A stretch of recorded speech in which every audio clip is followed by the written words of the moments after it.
So is that over there? Yes. Steve, are you okay? We're good. That will work? We're Okay. rolling too, whenever you're ready. Okay. And Leonard, Carolyn, you have a chair? This way. You can't see? Diane, you go. Better? Yeah, thanks. Sure. And Dan, you have a chair as well. You're sitting on one's lap.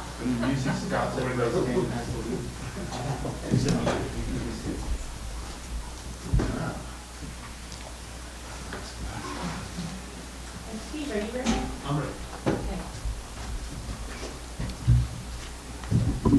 Good evening, candidates in the community, and welcome to the Midcoast Community Council meeting for October 9th, 2013. This evening, we're going to present a candidates forum for the Granada Sanitary District candidates, and I'm now going to turn this over to the League of Women Voters, who we are sponsoring this forum with. And I'd like to introduce Jackie Jakenberger. Thank you very much, Laura. I'm a member of the League of Women Voters, and I'd like to say thank you to the Midcoast Community Council for sponsoring this tonight. We rely on groups like this to make our job easier because we're actually doing about 15 forums in our area, and so we can't do it all alone, and so we really appreciate the Midcoast Community Council for doing this over here. The League of Women Voters is a nonpartisan political organization. We have both men and women, and our purpose is to promote active and informed participation in government. And so we appreciate efforts like the council does, and also we appreciate your coming out to become better informed. Now, the purpose of a candidates forum is that it's an opportunity for the voters to meet the candidates face to face, and for all the candidates to be heard and to be questioned by you, the audience. So we hope that by bringing the candidates and the voters together, you'll be better informed and you'll make wise decisions on election day.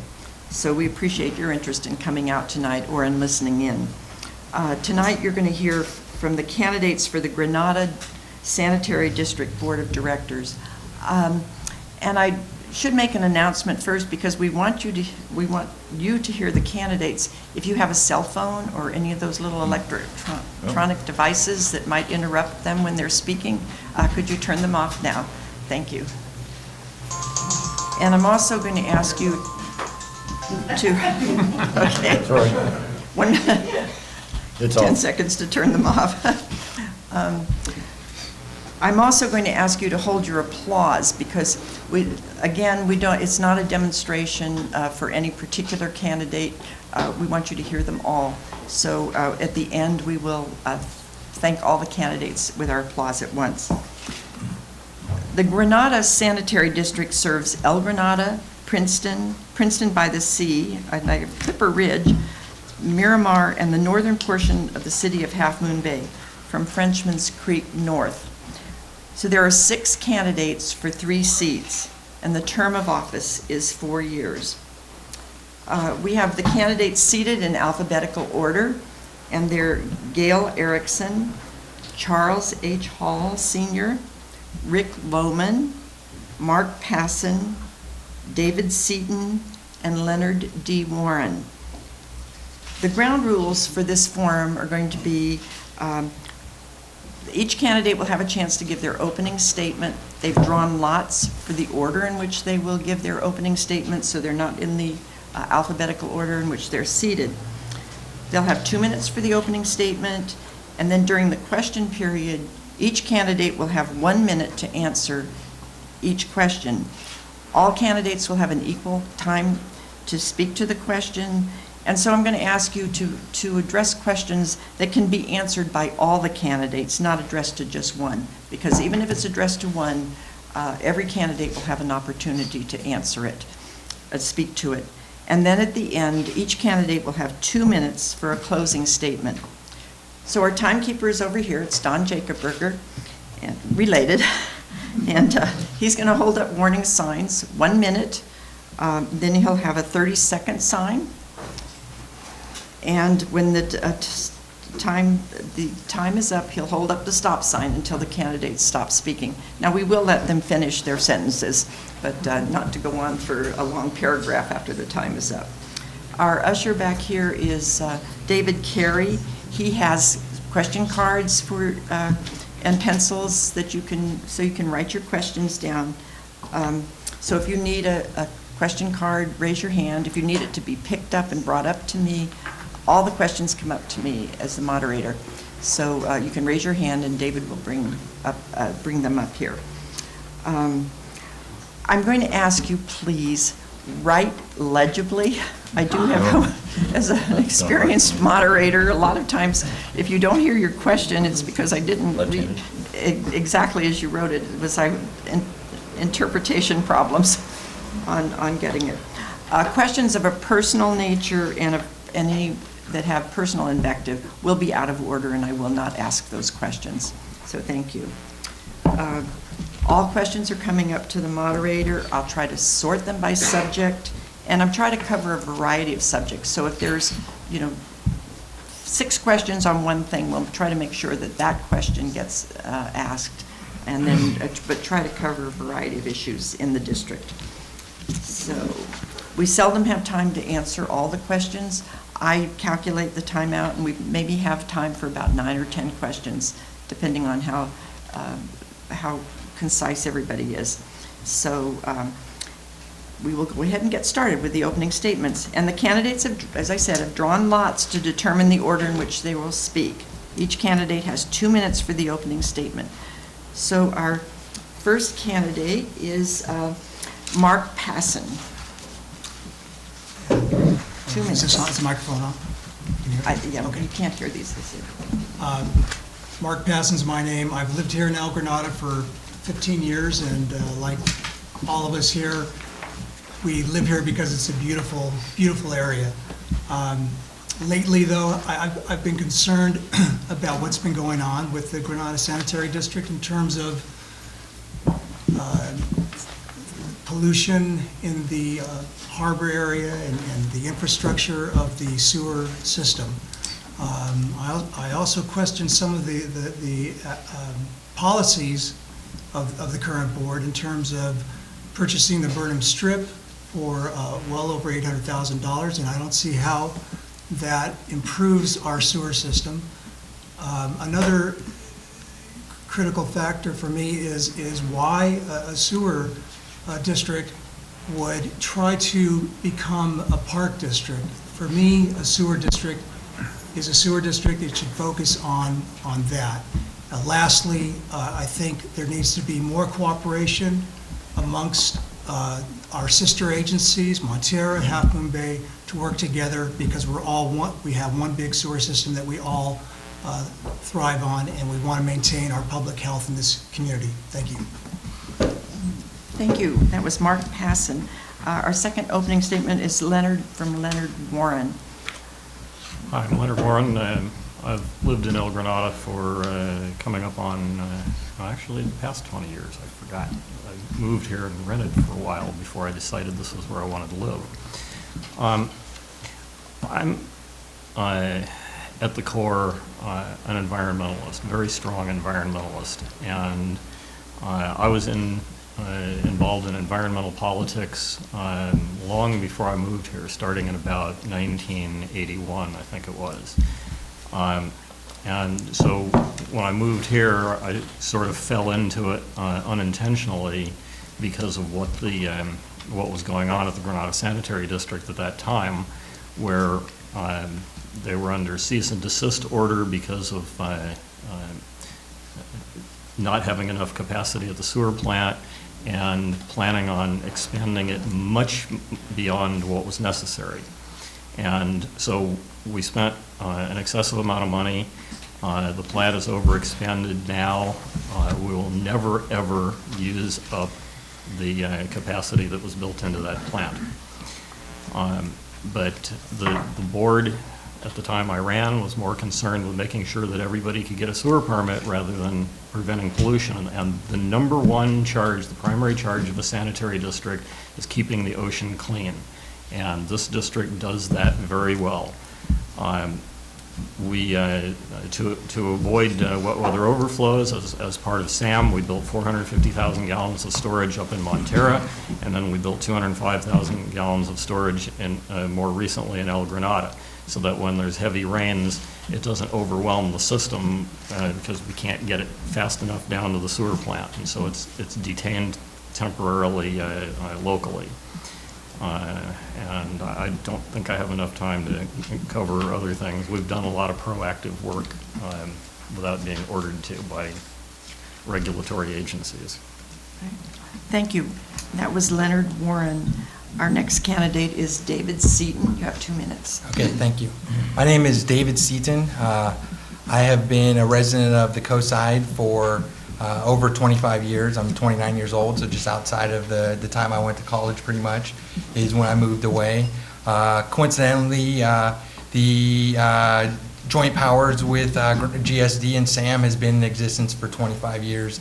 And for 25 years, there's been a lack of cooperation, which if keeping the ocean is the #1 priority, then Heal the Bay ranked it an F among the worst in California for fecal and bacteria levels.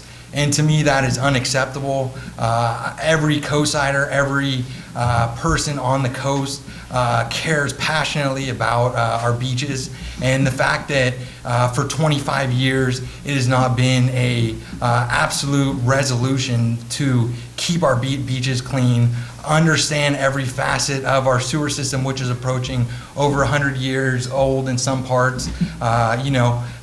We need to get to the bottom of where there are leaks and identify the worst areas in terms of systematically planning capital improvements before we could, let the hubris of government allow us to get into other bureaucratic responsibilities. I think the #1 need needs to be addressing our sewer system and making sure that there is no pollution that isn't making it to the sand plant, because at the end of the day, to me, it's unacceptable. And I think, burying our heads in the sand in terms of denying the amount of damage that's been done by eucalyptus trees and everything else over the years, it's going to be tough. But I think it's time that that you elect a board that's willing to cooperate coastside wide in giving our beaches something to be proud of instead of F grades.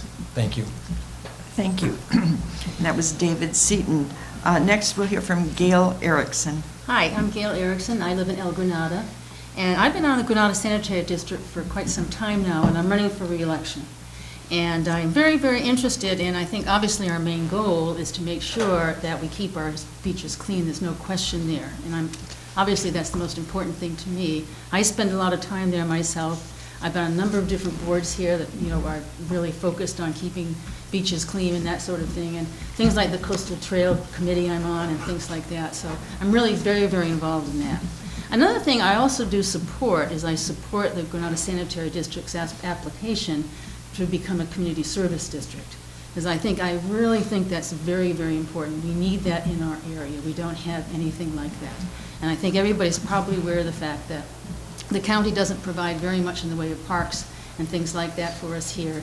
And with if the community service districts would allow GSD to maintain and open parks would be fabulous. And right now, that's something we really, really need. I think everyone can, if you walk along or drive along El Granada, you will see all the little places where the trees are all growing, and people are putting little mini parks. They're creating their own little parks. They're putting up picnic benches. They're putting up things like that, and we have nothing. And those things, I'm concerned, they're very dangerous. We need to have more parkland and space like that on this side on the side of Route 1, where most of the people live. Right now, kids are running across to go to the beach, and we had an accident. We had someone killed not too long ago. So I do hope you support me for Granada Sanitary District. Thank you. Thank you. Gail Erickson just spoke. Next candidate is Charles Hall. Thank you very much. I just have one point of clarification, if I could. I served on the board from 92 to 95, and then again in 97. And there was no cease and desist order when I was on the board. I also served and represented the district on the sand plant when the plant was expanded. It was not expanded for wastewater growth. It was expanded because the city of Half Moon Bay had no sewer service. Montara, I think, had none at the time. We had excess capacity. We didn't really need it, but we were a 30% owner of the sand plant. So we went along with it. So basically, it was pushed by the city of Half Moon Bay and Montara Water and Sanitary District, not by Granada. As it turns out, the city had a development going, and it's called Moon Ridge. They were about to lose the funding. They didn't have the capacity to serve it. They came to us, they asked us to support them, we did. We transferred the capacity so that that whole development was put together. Without that, that housing unit wouldn't be in Half Moon Bay. So our purpose is to serve the public in a number of different ways. Parks, yeah, I'm in favor of parks. I served on the Parks Committee for the whole coast side for a year and a half with the city, Moss Beach, Montara, and believe it or not, we all came to an agreement. We were going to build a park on Highway 92. However, when we got to all the other agencies that cut it down from what it would have been with red-legged frogs, encroachments from Fish and Game with the stream going by there, we had less than half of the park to work with. But we had the money, we had the land, but it turned out to be too small to serve the needs of the community that everybody wanted. So I'm in favor of parks, but I don't think it should be by any one agency. It should be jointly with all three. Thank you very much. Thank you, Charles Hall. Next, our last candidate is Rick Lohman, 2 minutes. Thank you. Good evening, everybody here in the room. It's good to see a full house and those out in TV land out there. My name is Rick Lohman, and my family and I have been here on the coast for 23 years. My wife teaches up at the high school that whole time, and all three of our kids have graduated from that high school locally. I've served here for 8 years, over 8 years, on the Granada Sanitary District and also on SAM. Before that, I served for 8 years on the Midcoast Council, and many years ago helped launch the local coastal program that was finally approved here a couple of years ago. Outside the local stuff, I served as a director on Save Our Shores, which is the group out here that keeps the beaches clean and helps set up all the marine reserves for all the fishermen. I'm also president of our county chapter for all the special districts in San Mateo County. There are about 25 of them, everything from mosquito abatement to sewer to water to hospitals, and I run those quarterly meetings. My campaign here is on performance and what we've done, not playing politics. We bought the Burnham Strip here years ago because it was the perfect place to put our wet weather project. In fact, it was the only place to put our wet weather project. We saved $500,000 on that purchase and another $1 million on the actual project.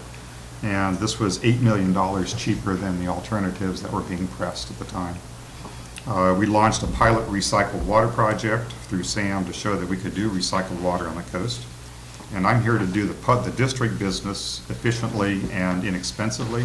Again, I'm not here to play politics. We have the lowest sanitary rates on the coast side, if not the entire county. Everybody is treated the same here, equally. All projects have been approved that have been legal. We're applying for park powers, not only just to improve the quality of life here on the coast, but also to improve property values, because I think most people understand that parks give your properties greater value. What hasn't been mentioned, I hope we can bring up later, is the item on the property tax issue having to do with the parks. You stand to lose a lot of money. Thank you, Mr. Lohman. Well, it looks, now it's time for the candidates to answer your questions. So if you haven't written them down and you need to send one up, I'd ask you to do it now. Each candidate's going to have 1 minute to answer the question. And I'm going to vary the order in which the candidates are called on to speak, just so that the same person isn't always first in the, so we'll ask them in a random order. And there's no preference. I work out a grid before I come with just random numbers. It looks to me like the winner on the number of questions here. So we'll start out with questions about the consolidation of districts. And it says, do you favor consolidation with another special district? If so, which ones and why those specific ones? And the others are pretty much the same, except, worded a little bit differently. So, Mr. Seaton, David Seaton, I'll let you start. 1 minute. So on thank consolidation? you. Yeah, that's a great question. I think, to me, that's a long-term, that's a question with many variables, and it's longer term in terms of GSD is in existence, and the number one focus needs to be getting GSD to operate efficiently. Longer term, I think it has been recommended by LAFCO in terms of the consolidation could not only save money, but could also improve efficiency. And so I think just because it's been there seems to be support behind it. It's something that needs to be considered as a viable option. But like I said, longer term, in the short term, we need to just focus on efficiently addressing the system-wide failures of sewage and identifying the key areas where there are problems for concern and capital improvement projects. And then that's something that down the road, as we focus on constraining expenses across the board, that's something that I think will always be a consideration. Thank you. Thank you, Mr. Seaton. Next, Mr. Charles Hall. Yes, thank you. Being a financial person and having spent 40 years in banking and related businesses, my primary focus in being on the board has been to look after the financial affairs. And I've done that in the past, and I'll do that again in the future. I also serve in my American Legion post as a finance officer for that. I am a veteran. I served from 1961 to 67. And I've always been involved in my community in Louisville, Kentucky, where I'm from. I've been out here since 1980 when I married a California native. So that's what brought me to California. And I've lived on the coast since 1992. And that's the time I got on the board, because I was used to being involved in my community through the JCs and other organizations there. So I applied for the position. It was open, and I became a director of the board. Then I served as the president, director, treasurer, and represented the group at SAM. Thank you very much. Thank you, Mr. Hall. Mark Hassan, the question on consolidation with another special district. Yes. I understand that the concern about the idea of consolidation, because we're not a large community on the coast side here, as you all know. We're from Montera and Moss Beach down to Half Moon Bay. We have about 25,000 people that live here, and we have about 4 different agencies providing the same service. So I get the idea of maybe down the road, like Dave said, perhaps something to consider. But right now, the more important thing is that all these agencies work together cooperatively, and that's something that's been lacking. Thank you, Mr. Passon. Let's see, Mr. Lohman. Sure. The quick general answer is I'm in favor of consolidation if it includes an incorporation move where we can actually gain local control over our community, and that's what I've been doing for 23 years. Specifically in the short term, I've heard a lot of people talk about financial gains and savings financially. No one has ever put a proposal on the table that shows what these savings are. Every proposal totally ignores the massive legal fees this would involve. The biggest thing for consolidation is specifically for our district here, and that's what you're going to be electing here. We've got $3 million in the bank. We've got the least expensive sewer rates. There have been several attempts to forcibly incorporate us outside of the local populace here. Any consolidation can't possibly, in the near term, be good for the residents of this community, because we have the lowest cost service. Merging us, forcibly shoving us into Half Moon Bay can only possibly, cost us more money here. Thank you, Mr. Lohman. Let's see, Mr. Warren, question of consolidation. Basically, I'm going to agree with Rick Lohman that the only consolidation that I think makes sense is a new coastside city from north of Half Moon Bay through Montera, and anything short of that is pointless. All the people that push consolidation, and there really aren't very many of them, they're just very loud, they have never identified an actual dollar savings. And the reason they haven't is because it is a minuscule fraction of the GSD budget. And 5 years ago, roughly, when LAFCO did the municipal services report, They had a page regarding savings. It was so totally wrong. I sent in comments, and rather than correcting it, they yanked the page, and it was gone from the MSR and not discussed at all. So watch out for people that say we'll save money. It's not enough to mean anything. People are willing to pay more for good service. Thank you, Mr. Warren. And finally, Gil Erickson. Yes, I would say that in some instances, long-term, if changes were made, as Leonard and had said, I think I would support consolidation, yes. But currently, the way we're currently organized, I don't think it would be possible. I think the cost would be much, much too big. And I also think we have to realize that if it were just 2 sanitary districts, for example, I definitely could see the possibility of working to consolidate those. But now we're talking about water districts. We're talking about one water district and the sanitary water district. Very, very different. Once you start talking about water, you've got state, you've got obviously you have the county, but you also have the state here. There's going to be a lot of issues there. And I think that's something that, again, would take a long, long time and very, very expensive. Thank you, Ms. Erickson. The next question, kind of a follow-up on this. It says, why should the Granada Sanitary District become a community service district? And I would say, do you think it should be? We've heard a little bit about that. And so if you think it should be, why should it be? Okay, Mr. Lohman. Sure, that's easy from my standpoint. First of all, there is no countywide, statewide, coast-side thing that can provide parks. The county can't do it, Half Moon Bay can't do it. They have no money, and they said, you're out of luck. We know we can do it, and we can provide the things locally. So we think it's a great idea not only to improve the community and beautify it at a low cost, but also because parks are good.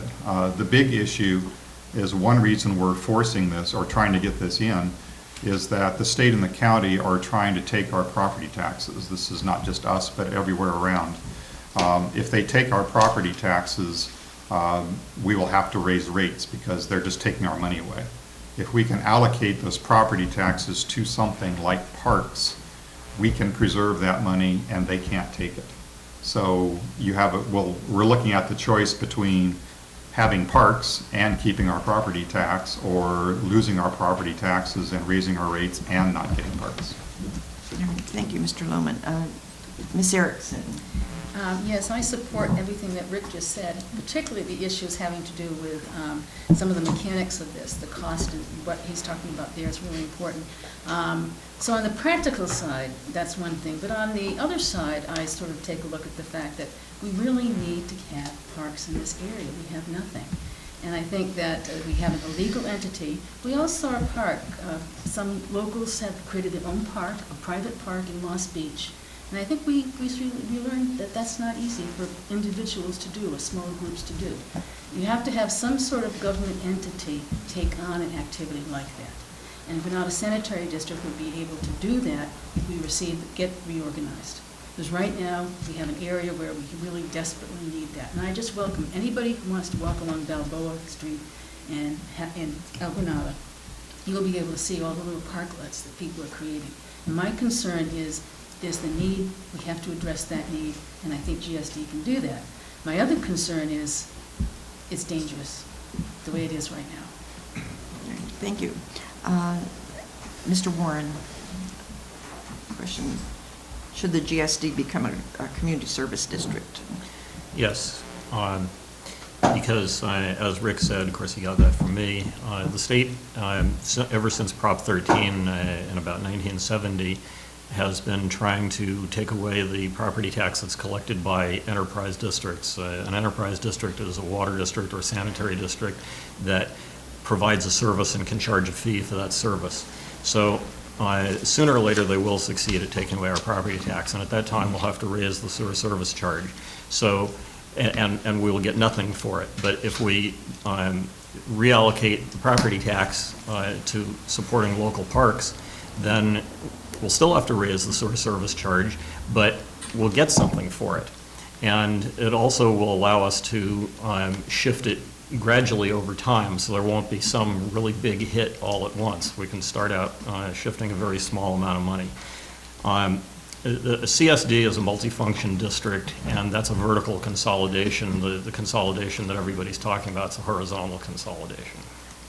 Thank you, Mr. Warren. Mr. Seaton, question on, should it become a community service district?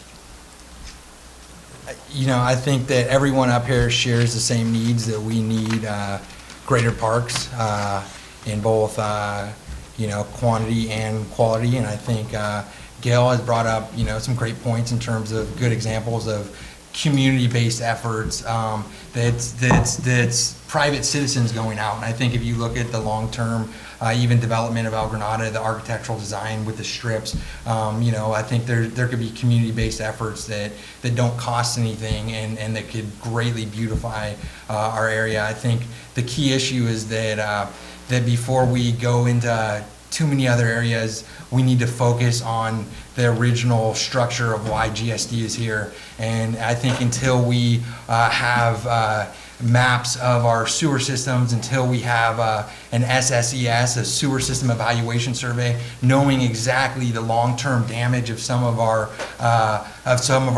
sewage systems, which we haven't looked up for nearly a century, it'd be negligent for us to go into other areas before we take care of our primary responsibilities. Thank you, Mr. Seaton. Mr. Passon. I think we all agree that we need more parks in our community. No disagreement at all on that issue. However, where we do disagree, and I echo what Dave says, is that a sewer district should focus on being a good sewer district. And that means taking care of business and dealing with the problems that come up within the structure of a sewer district. Thank you, Mr. Passon. And let's see, Mr. Hall. Well, as I said before, I'm a financial person. I'm looking at the balance sheet for this sewer district. And from what I see, from 2011 to 2012, it doesn't look so hot. The administration and general expense went from 2011, 702,000 to 871,000 the following year. I haven't seen the current financial statements, but I'd be interested in those. Property tax revenue, talked about, mentioned ago, it was 682 in 2011, 676 the next year. Equity income loss, 422,000. Change in net assets down 454,000 from one year to the next. These are all things that I want to know more about. I don't understand why they happen. Thank you. Thank you, Mr. Hall. But we'll shift gears a little bit here and go to a different subject. What's your position on recycled water? What would be your stance, either as what is it as an existing board member or as a non-incumbent? What would be your stance? So what's your position on recycled water? Let's see, let's start with Mr. Warren. I think we should do recycled water. It's been blocked because of politics at another agency. And if we can get into the recycled water business, we can restore the creeks. A lot of the creeks are in very bad shape because of excessive withdrawals. Pilarcitos Creek doesn't make it to the ocean most of the time because of pumping nearby. And we can do a lot of good for the environment if we can provide recycled water. And that would also mean that the golf course would stop using 500,000 gallons of potable water a day and free that water up and maybe get some of the 700 private wells in El Granada connected up to the municipal water system. Thank you, Mr. Warren. Let's see, Mr. Lohman. Sure. As I said, we've been on SAM for 8 years. Scott Boyd from Montera and I actually put together the pilot recycled water project that was run several years ago. We designed the project, we found the vendor, we brought him in, we hooked him up, and we ran recycled water. So we showed it can work. I'm 1,000% in favor of this for all the reasons everybody can imagine that recycled water would be good for. It's unfortunate, as Leonard mentioned, that during our grant application, which was the final step, it was sabotaged by one of the local groups. That's politics at its worst, and that's what I've been trying to fight on SAM It's shameful to the community. Half Moon Bay voted 90% of vote for recycled water. Everybody wants it, and some politicians decided they didn't want us to have a successful project. That's all I can say on that. Thank you, Mr. Lohman. Mr. Hall? Yeah, I'm a little confused by the comment that there's no recycled water, but there is. Dave Dixon, who was the sand plant manager, manages Coastside Water District now, and they put together a recycled water program through sand plant, and they provide the water to the golf course. That, unless they've changed and taken it away, that's what was being done there. It was a pilot program. As far as I know, it's still going on. So that freed up a lot of capacity. So, you know, I'm confused by the comment that there's no recycled water program going on. I think there's lots that we can do, but I think it's a joint effort again, not any one agency. I think we all need to work together for this purpose and find a workable solution that works for all of us. Thank you. Thank you, Mr. Hall. Mr. Passon? Well, regarding recycled water, what I do know is that the current GSD board opposed a green project here locally that was going to recycle wastewater. And not only was the project opposed by the GSD board, but the GSD board went ahead using ratepayer dollars to sue that project. So I find that when I hear the current board members say that they're for the recycled water, I bring up that project. Thank you. Let's see, Ms. Erickson. Yes, I'm very much in favor of recycled water.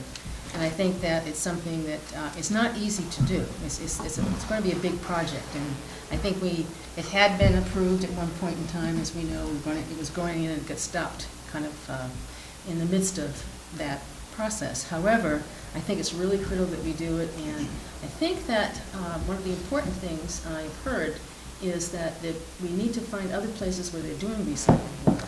And I think very effectively it's being done in other places. We need to learn more about that and find out where they are. And I just want to make one comment. I do not know if there's any recycled water project being going on right now. I don't think it is. Thank you, Ms. Erickson. And finally, Mr. Seaton. Yes, thank you very much for the question. I think this is a great question, which kind of sums up the whole dynamics of the dysfunction of the GSD board. Is recycling water. They're saying that recycled water projects have been blocked by other agencies. Those other agencies say that recycled water projects have been blocked by them. It kind of almost reminds me of the gridlock in Washington in terms of both sides having different agendas, but at the same time not being cohesive in terms of making progress. And I think the recycled water kind of sums up the type of change that we're looking to bring to the board in terms of not only getting recycled water projects done under our own district, but cooperating with other agencies coastside-wide to get everyone going in that direction, because water is something that is going to become a huge crisis, and it's not something it's something that we're going to have to do out of necessity over the coming years as it becomes more of a crisis and gets brought to the forefront of the public.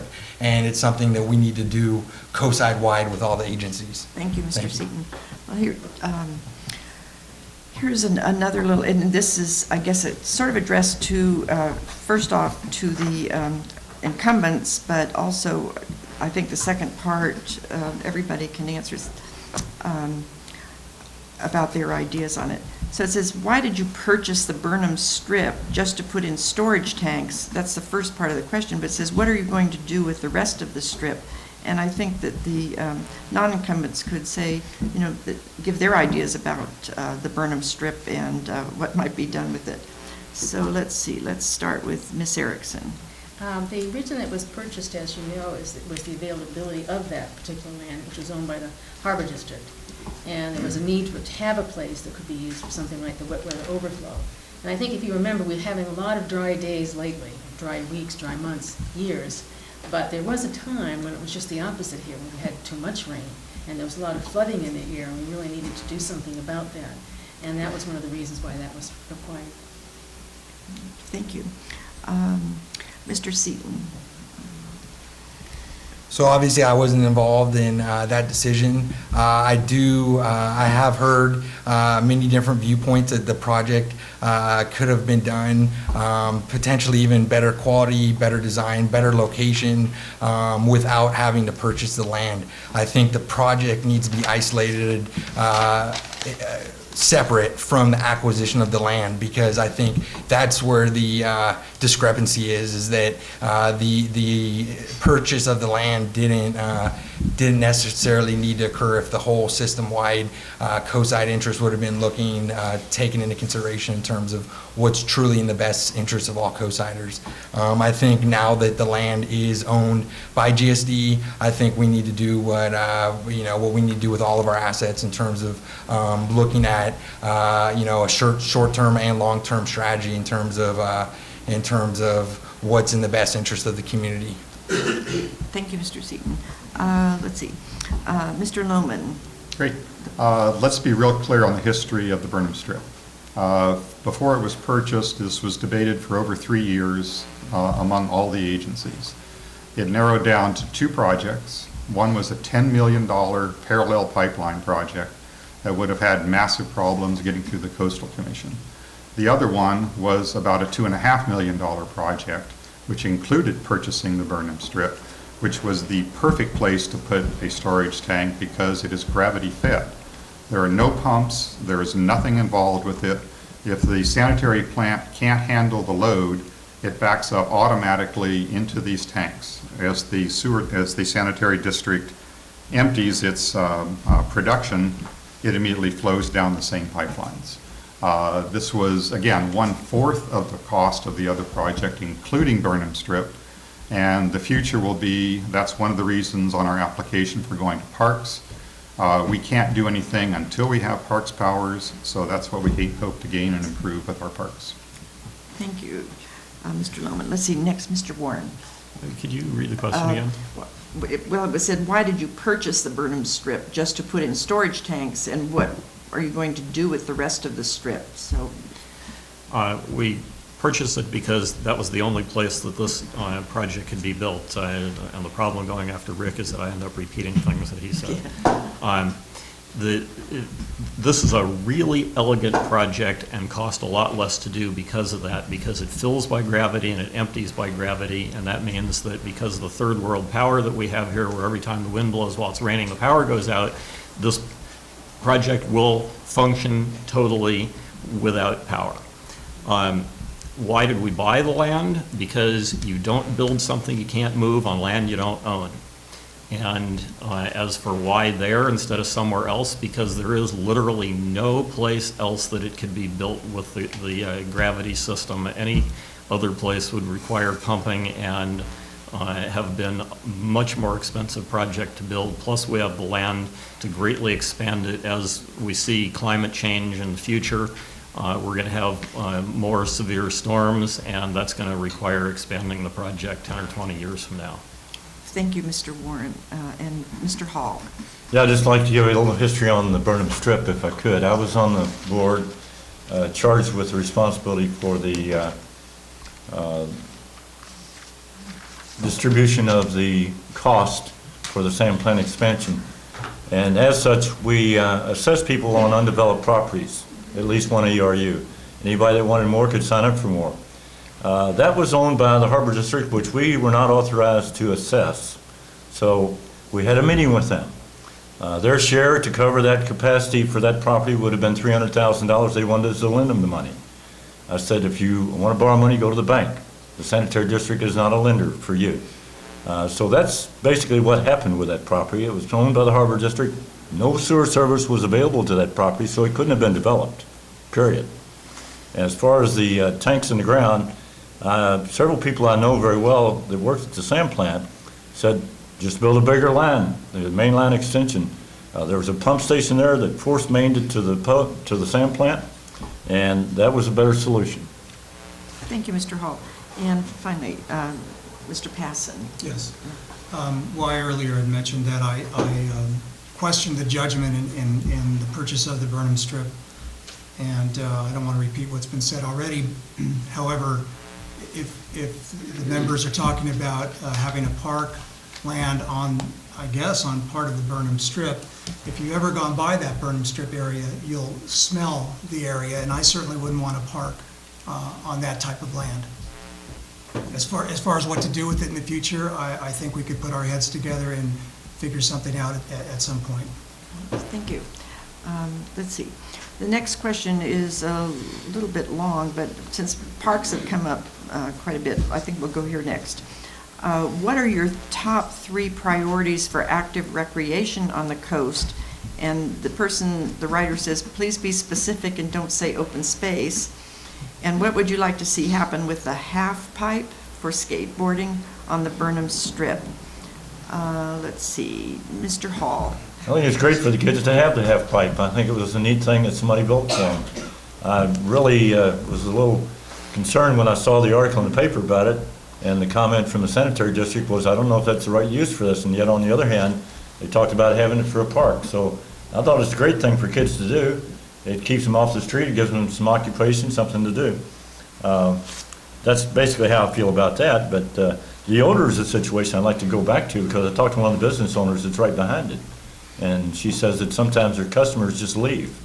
So some of these other issues are more important to me than really whether that should be converted to a park or the use of it.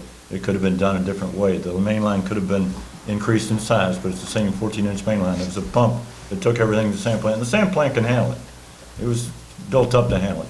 And Bonnie O'Connick was a marine biologist, and she checked the outfall of the plant after it was completed, and the water coming out of the sand plant is cleaner than the ocean.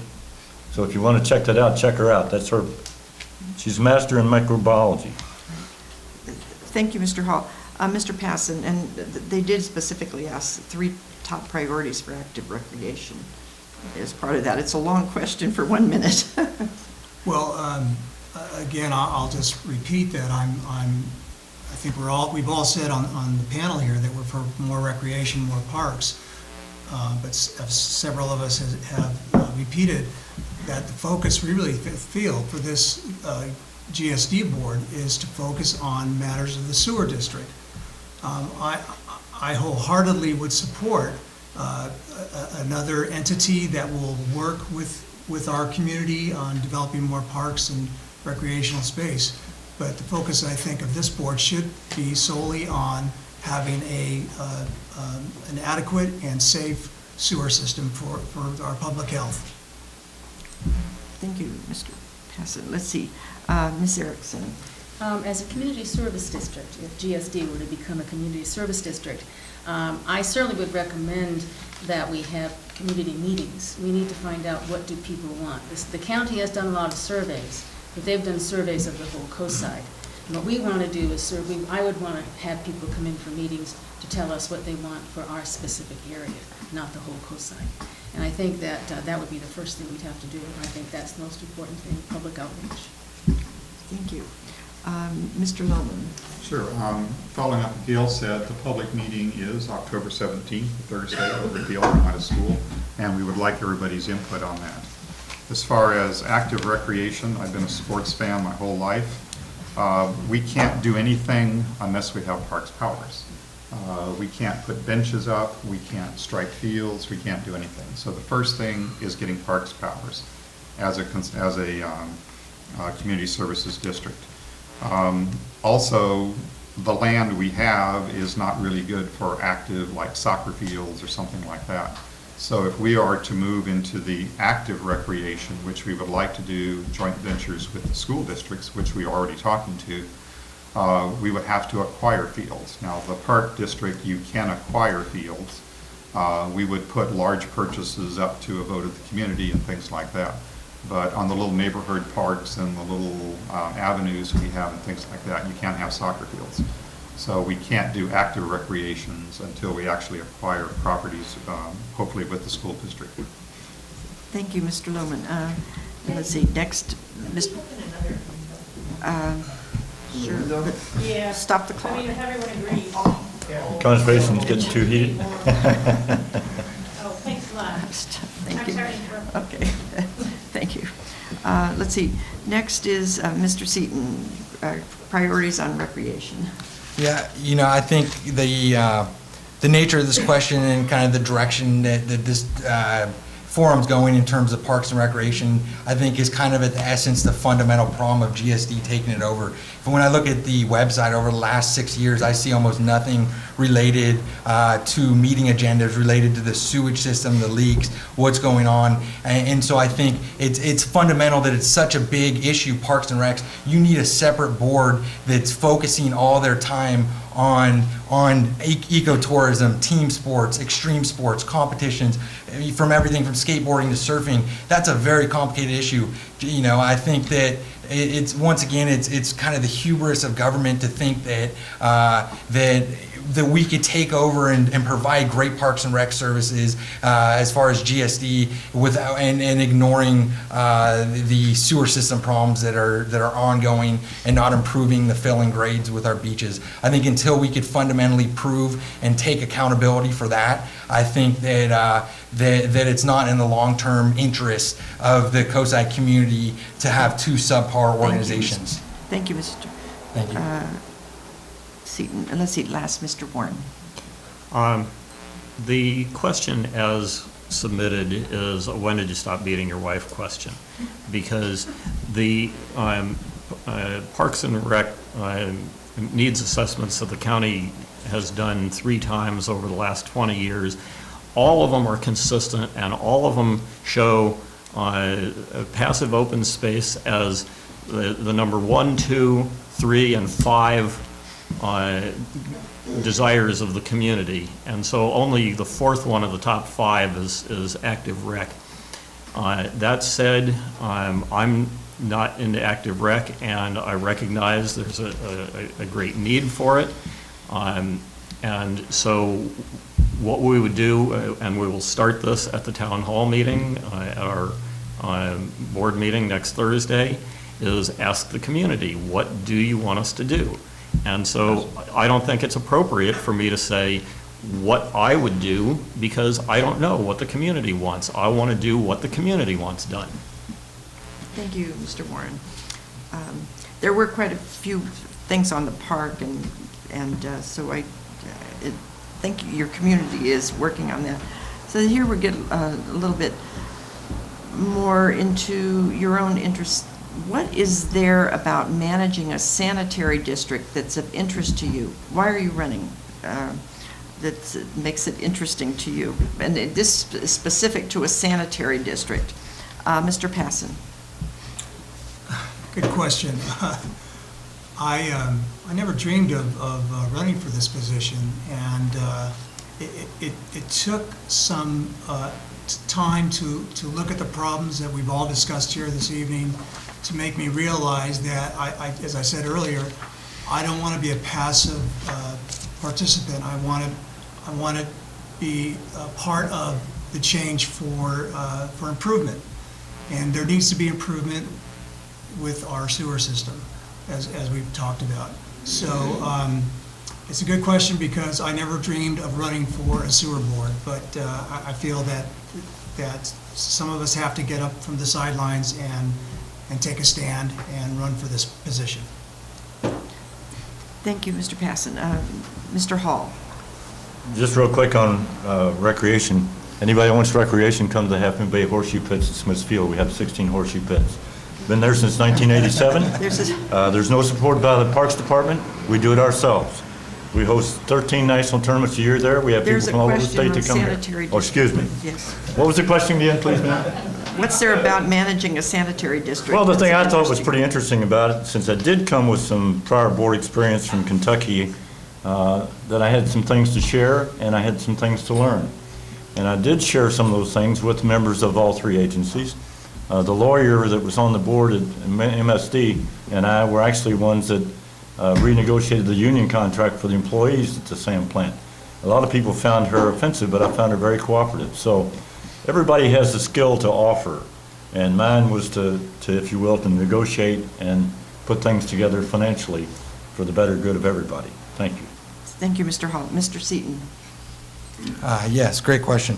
I think for me, it was more of an opportunity to do something. I think my dad always says, if you do nothing, nothing happens, and I kind of saw it as opportunity where there seemed to be a lot of members of the community that were voicing concern about some of the irrational, and inefficient practices which were going on in terms of getting away from the focus of sewage collection. And so I saw it as an opportunity to really, give back to my community in terms of working to seek compromise with other districts, and really, looking at a multi-party, joint powers agreement that for 25 years has essentially been dysfunctional. I think that it's a great opportunity to go in and make some practical steps in terms of cooperation and improving the sewer system coast-wide. Thank you. Ms. Erickson.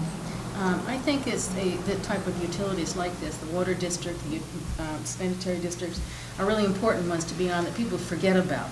So it's one of those things where, nobody really knows where their, most people that I know don't know where their sewage goes. They kind of might know where their water comes from in some places. If they've got a well, they know, and so forth. But the average person doesn't know. And I found it very interesting when I first moved here, having lived in a city for a long, long time and not having questions like that, it was really interesting to me that you had different boards managing different things. And also, in the unincorporated area, I also learned that a lot of the services are not provided by the county. People have to do their own here, and we have our own districts and so forth, because we don't have city services, and the county doesn't provide it. Thank you, Ms. Erickson. And Mr. Warren. What's interesting about running a sanitary district? Well, I'm a tech geek, and that means that I look at problems, I look at the analysis of them, and how do you fix something with an elegant solution that may require a lot more thought but save a lot of money in the end. And that's what this district has been very good at. Since I've been on the SAM board, which is 16 years, SAM has gotten better at that. We had to change engineers to do it, but the wet weather overflow project we have at the Burnham Strip is a good example of that. It's an elegant solution that took a long time to implement, but the alternative that one of the other candidates mentioned would have cost 8 times as much as we actually spent on this project. And as far as SAM not being functional, SAM is functional now. Thank you, Mr. Warren. And finally, Mr. Lohman. Sure. I didn't originally think I was going to come over here to GSD. I started on the Midcoast Council as a way to, again, move toward self-governance here on the coast. I saw the divisive politics and wanted to help try to work that out. I've worked on creek restorations, recycled water. I'm an engineer with some hydraulic training also. So I wanted to, after I'd been on the Midcoast Council, I wanted to get involved with SAM and actually try to get recycled water out here at the coast. As far as keeping I'm an ocean person and a creek person, and as far as keeping that clean and open, it's been alleged here tonight several times that beach closures are the direct result of failures on the Granada Sanitary District Board. That could not be falser. We actually paid lots of money in a joint scientific study to identify where the pollution came from. While on SAM, they've got award after award after award after award for lack of sewer overflows. We have to talk to the seagulls, the people who are living in the harbor, the people who are dumping stuff off the boats, and all the other animals and runoff through the creeks. It's not the Granada Sanitary District. Thank you, Mr. Lohman. Okay, well, let's get specific here on, do you support the big wave development or not? And please explain why. Mr. Lohman, would you start with that one? Sure. There have been some great big wave comments earlier here. The first one was that we sued and rejected a green recycled water project. Again, that's taking the wrong angle through the thing. I was not personally in favor of big wave because it broke like 18 county laws. As a district, we don't vote on projects on whether they're nice or not. We vote on whether it's a legal process, and we vote on whether you have an application. Big Wave never applied for a permit, so we can't approve it. Second of all, we didn't start off suing Big Wave. We sued the county because they did not include us in the process. Granada was cut completely out of the process as a responsible agency doing sewers. Because of the legal ramifications, we legally had to also sue the applicant, which was Big Wave. That's an incidental suit. Our suit was against the county because they failed the CEQA process. Thank you, Mr. Lohman. Let's see, Mr. Warren. Well, Rick heard most of that from me on Sunday. Yeah, we did not sue to stop Big Wave. We sued the county for not following the California Environmental Quality Act, known as CEQA.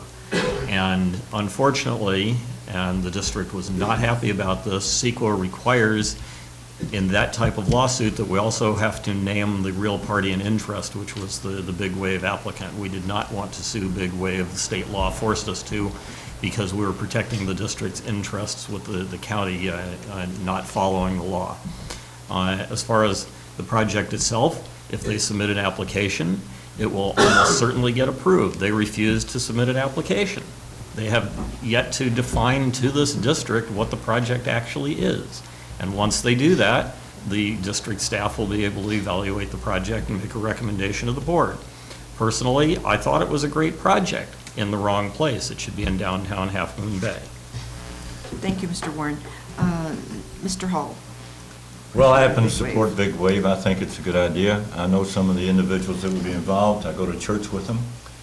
They're looking for a place to live and work and be proud of themselves, and they're pretty good at what they do, in my opinion. Worked with them on church issues as well. But Big Wave itself, it's interesting, the location of that is real close to where the original sewer treatment plant was that Granada had before it became its own pump station here. It was right next to the airport. That's the land that was owned by GSD. So treatment was going on right there in that same general area at that point. But I'm in favor of the Big Wave project, and from a technical standpoint, I used to work with technicians when I was at Visa's World Headquarters, and I represented the other side of the equation, the business side. They designed a lot of things, and they were technically correct, but not right for the business. So it was called what I called ESP, and that does not mean extrasensory perception. It means there is someplace, go fix it. So techies don't always design what the business side needs. Thank you. Thank you, Mr. Hall. Mr. Seaton. Question on Big Wave project. Yes, I think that's a great question. I think, just in terms of the general question, I think, if you believe in green environmental projects, if you believe in social justice and the disability programs and more than just development being about money and the social cause behind it, I think it's a world-class project that anyone in the community would be incredibly supportive of in terms of if that becomes the future model for development. I think that could solve green environmental wastewater and recycling problems in addition to the social problems of a community resource for people that otherwise have no alternative. And I think that's the general, the support of the project I think is irrelevant. I think as a GSD board member, we need to look at it as how it relates to the sewer capacity and outside of sewage issues, I think it's irrelevant. Thank you. Mr. Passon. Yes, I'm in favor of the Big Wave project. That was the question, and I think we have clear delineation here on the panel, 3 for, 3 against, but this is a good green project. It was LEED certified. That's the highest rating for green projects, and for some of the members of the GSD board to say that that they're opposed to the Big Wave and they're in favor of recycling, and to be opposed to that just doesn't make sense to me. But I'm definitely a proponent of Big Wave. However, it doesn't. That's a side issue to why we're all here tonight. Thank you. Thank you. And Ms. Erickson. Well, I support Big Wave. I think that type of project is very important that we have it. But I also support what Rick and Leonard said in that it's not in the right place. And also, it's the type of project that I think probably needs a lot of planning and things like that with the community involved, which I don't think has been done. And some agencies like GSD, as they mentioned before, didn't get involved in the process. And I think it does need to go through a process. But I support the concept, there's no question about it. And I think it needs to find the right place and go through the process like other groups do. Thank you, Ms. Erickson. I think in order to end on time, this may be our last question. Yeah, Yes. if I could just, on this topic, Wait.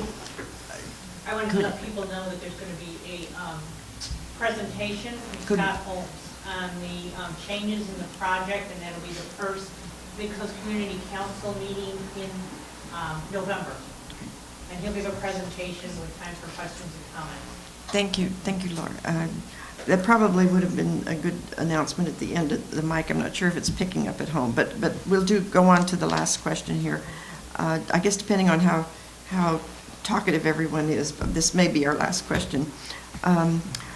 What board policy would you like to change, and how would you do it? Mr. Seaton.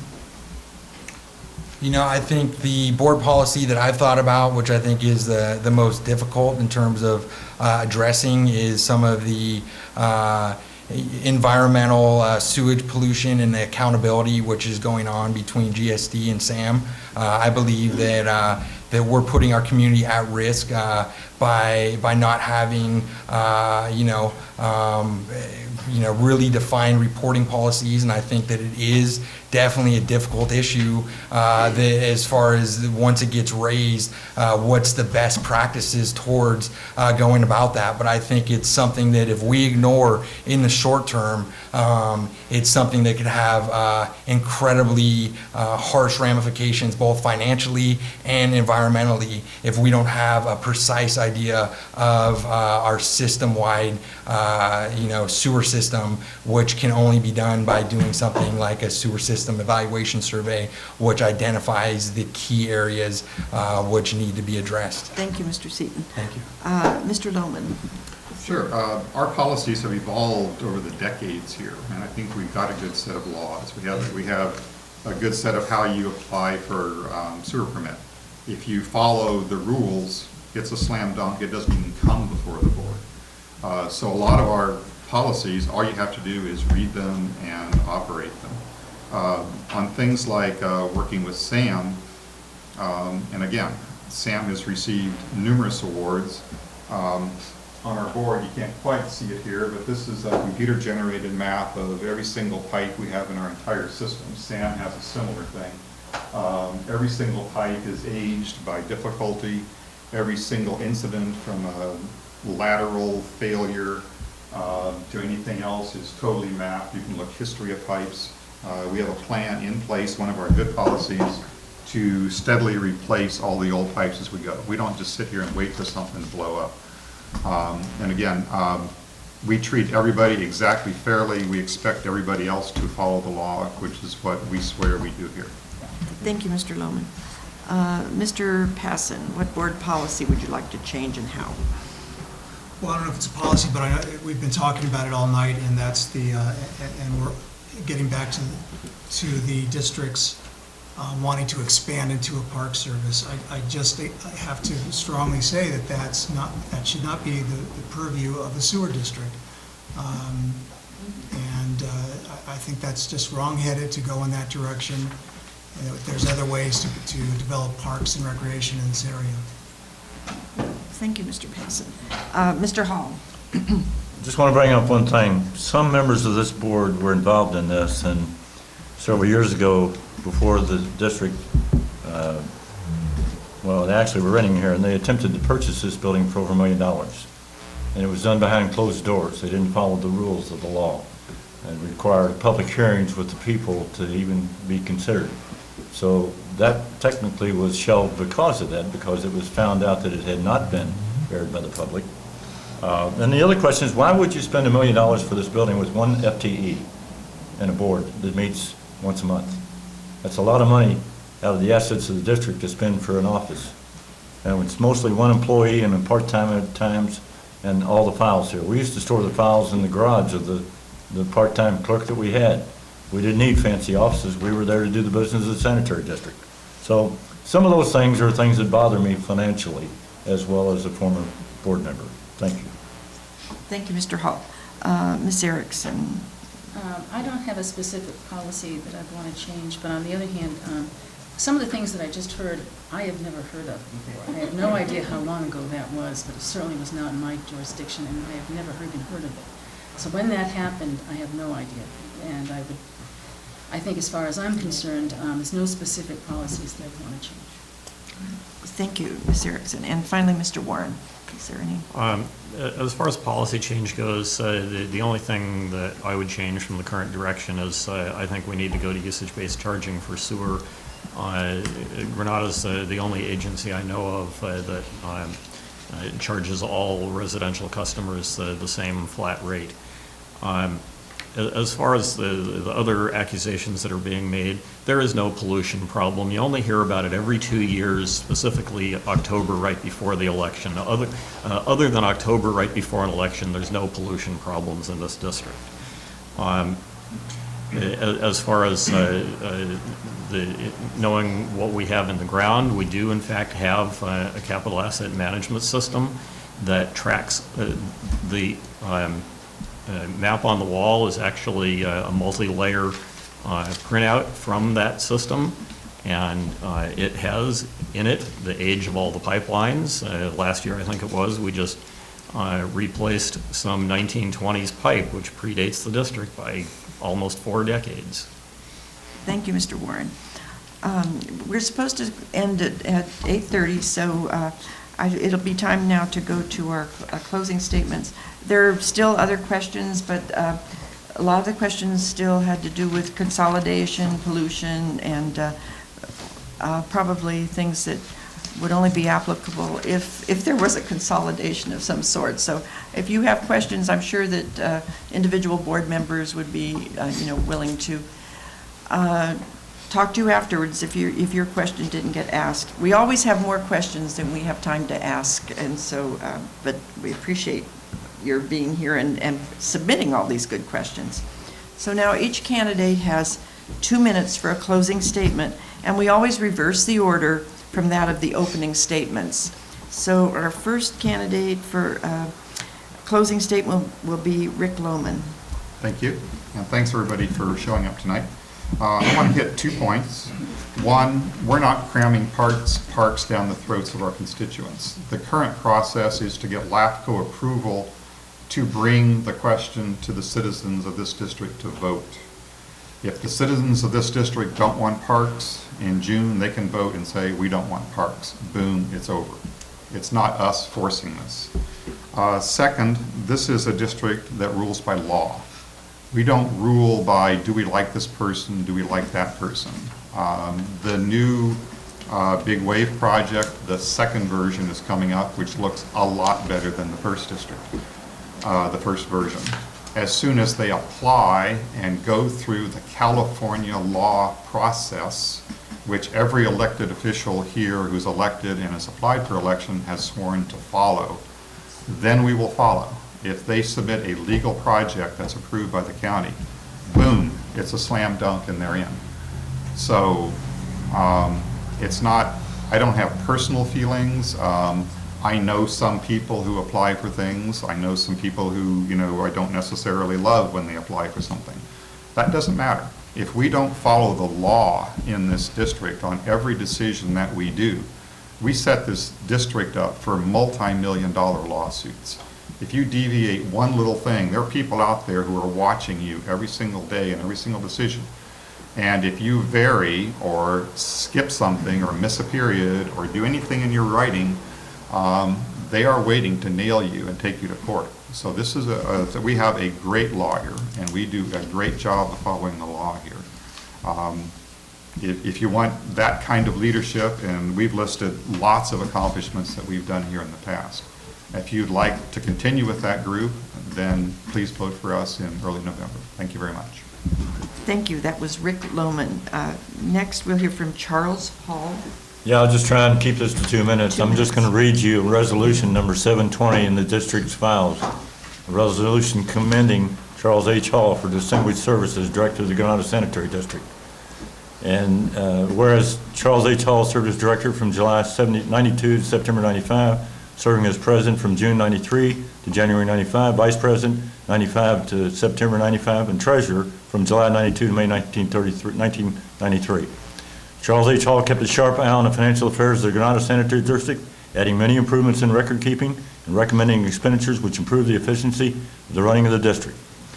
Whereas Charles H. Hall represented the board efficiently, forcefully, and truthfully in countless meetings with LAFCO and the grand jury, and Charles Hall put such effort into creating the assessment district for the financing of the expansion of the wastewater treatment plant, explaining this method of financing in detail at great length in an understandable form to members of the public and the press, and valiantly carried out his responsibilities regarding financing this expansion so that everybody was assessed as fairly as possible. And I won't go on, but this is the point in time that I moved back to Kentucky in 95. But I moved back here in 97, was reappointed to the board. To be honest with you, I bought a house on 5 acres, 2 doors from Pat Day, the world-known jockey for horse racing, for half of what I'd pay for a house here.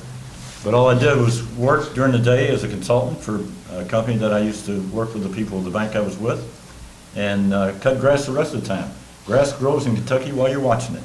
And having 5 acres and a tractor and riding mower and a string trimmer and everything that goes with it is not a lot of fun after working all day.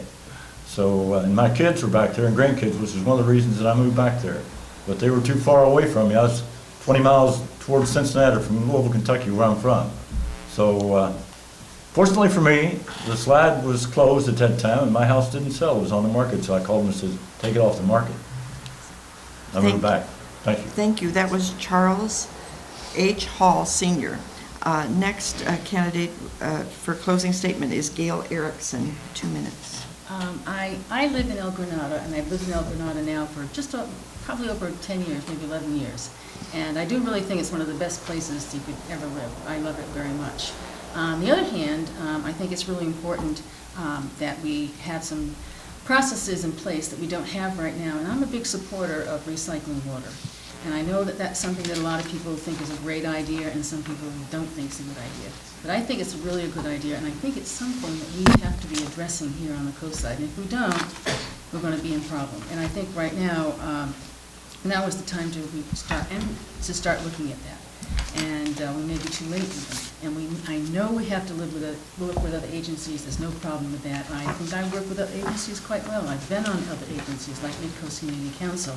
And I have no problem with working with other agencies, and I think we have to do that. We have to work with the city, we have to work with the Ontario Water and Sanitary District, and I think we can all work together and we can do some water recycling, and that's my really, really important project for me. And so I think that's something that if I get back on the board, my plan is to see what I can do to start making something like that happen. Thank you. That was Gail Erickson. Next is David Seaton. Okay. Thank you, everyone, for coming out. I think that, I've enjoyed this forum and opportunity to meet everyone, and I'm definitely looking forward to being involved in GSD, and I think that if you care about the true coastside environment, not just one aspect of it, if you care about true community cooperation, if you can care about financial constraint on unnecessary expenditures outside of capital improvement projects, which are draining resources, which our relatives that have now passed away have paid into the system, and to be negligent in the spending of that on administrative costs and outside of true capital improvements, to me, I'm inspired by that. I'm inspired by, Leonard had said that every 2 years is when people raise issues of pollution in the environment. I didn't raise the issue. Hilda Bay raised it over a year ago, and they ranked it among the worst in California. I think outside of things like that, I wouldn't be here today running. I'm running because I believe that there needs to be change in the community so that coastside wide we could do what's in the best interest of everyone.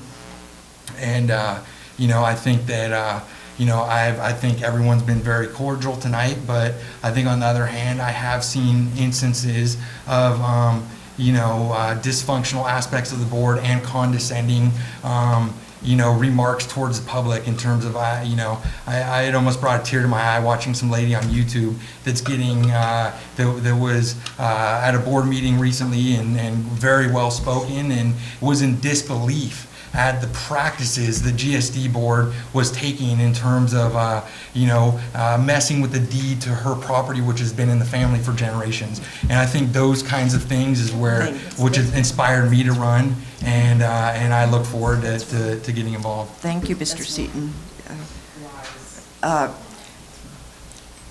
That was David Seaton. Next is Leonard D. Warren. 2 minutes.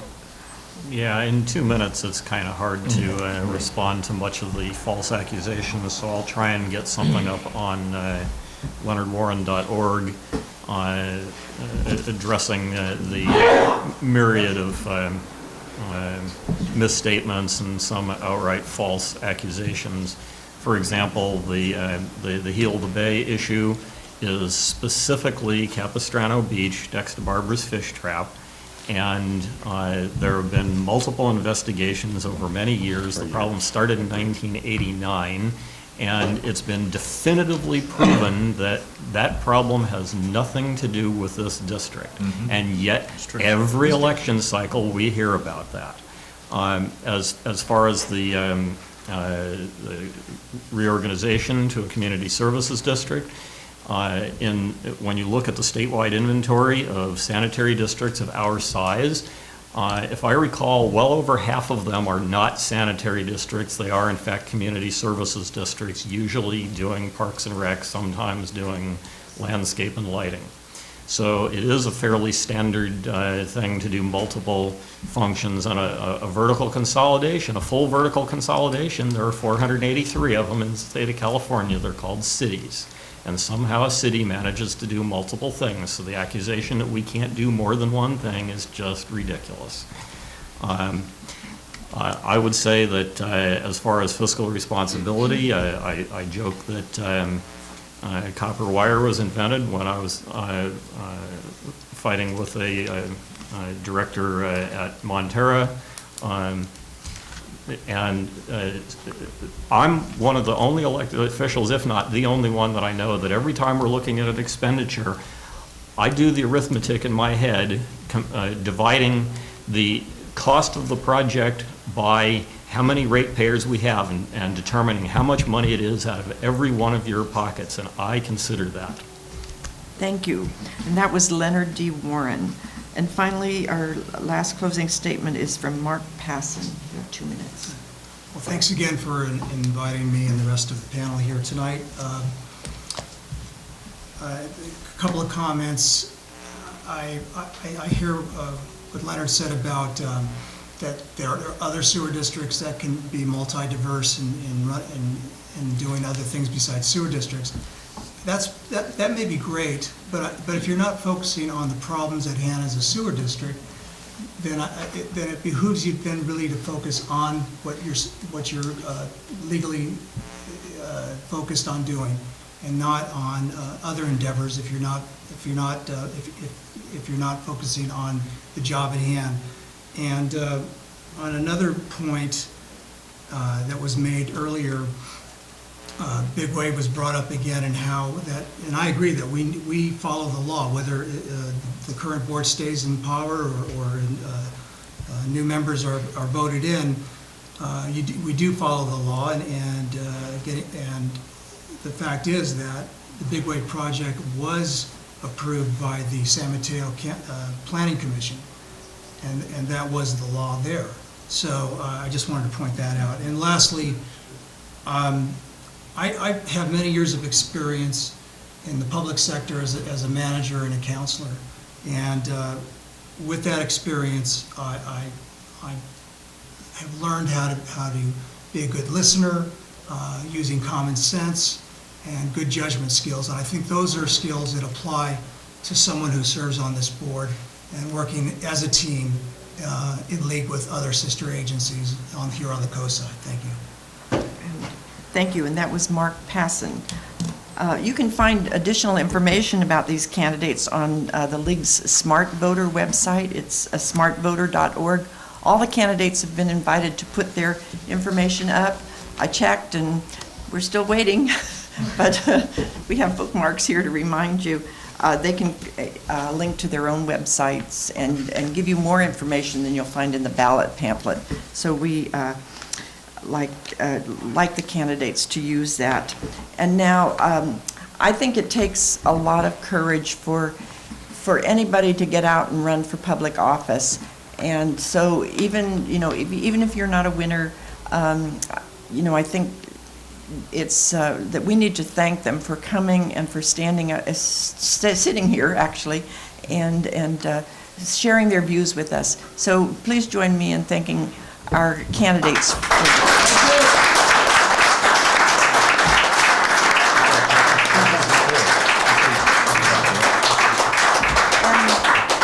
And I'd also like to thank the Midcoast Community Council again for sponsoring events such as this, and remind you that the League of Women Voters has also our own website. You can look at League of Women Voters of North and Central San Mateo County. It's easier if I just tell you to Google that. And we've actually posted the links to all these videos for all the candidate forums. And when this is available, this will be up as well. So you can check it out there. And of course, we'd always love to have more members on the coast side, because the coast side wants to have so many forums. So anyway, thank you. Thank you for coming.